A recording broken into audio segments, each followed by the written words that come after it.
Bonjour et bienvenue sur DigiSchool, je suis Clément, votre enseignant japonais. Et aujourd'hui, nous allons apprendre à exprimer la localisation avec les verbes arimasu et imasu.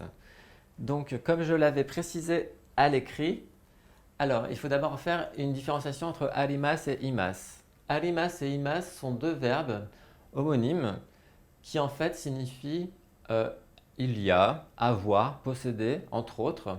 Seulement la différence entre les deux, qui est notée à l'écrit, c'est qu'en fait arimasu s'utilise pour les objets non animés ou les idées, les choses métaphysiques, et imasu pour les personnes et les objets, pardon, les personnes et les êtres animés, comme les animaux par exemple.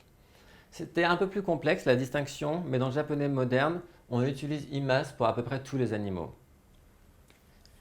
Alors, ça nous donne, pour faire une localisation, une forme assez complexe d'apparence, mais qui en fait n'est pas si complexe que ça. Alors, il faut utiliser la particule no de possession. Il faut mettre le nom de l'objet qui exprime le lieu, nos positions que nous verrons, donc les mots de position qui sont ici que nous verrons par la suite. Ni ou des, ça dépendra, mais globalement ça sera plus ni. Le nom, donc, c'est-à-dire qu'est-ce qui se trouve là. Je sais que ça a l'air complexe pour l'instant, donc ce qu'on va faire, c'est qu'on va faire à travers les exemples, vous allez voir, ça sera un peu plus clair. Tout d'abord, pour désigner une position, quels sont les mots principaux qu'on utilise pour les positions? Je vous ai mis les principaux ici. Alors, c'est ue, au-dessus, shita, en dessous, mae, devant, ushiro, derrière, migi, à droite, hidari, à gauche, excusez-moi, naka, à l'intérieur, soto, à l'extérieur, tonari, c'est voisin de. Par exemple, je ne sais pas si vous connaissez le dessin animé Tonari no Totoro, qui a été traduit en français, Mon voisin Totoro. Chikaku, hop, ça, avec une petite... Non, je le refais. Chikaku, proche de, et aida, entre. Il faut savoir que cette liste n'est pas exhaustive, mais en tout cas, elle regroupe les principaux indicateurs de lieu. Donc, lorsqu'on connaît cela, vous pouvez dire par exemple, donc, hako. Hako, c'est la boîte.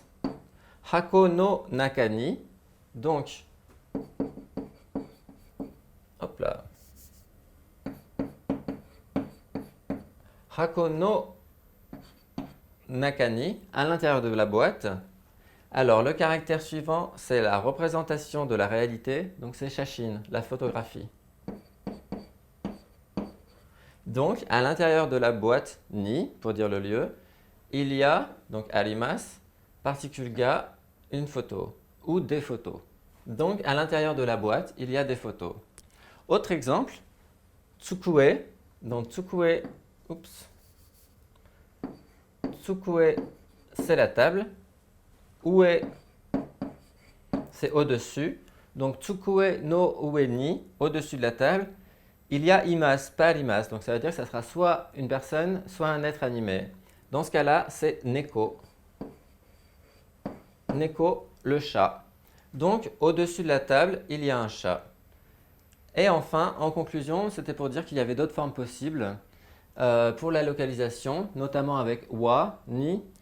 Et je vous renvoie à la leçon consacrée à cette localisation à l'écrit pour justement les consulter. En tout cas, j'espère que cette vidéo vous a plu et je vous dis à très bientôt sur DigiSchool.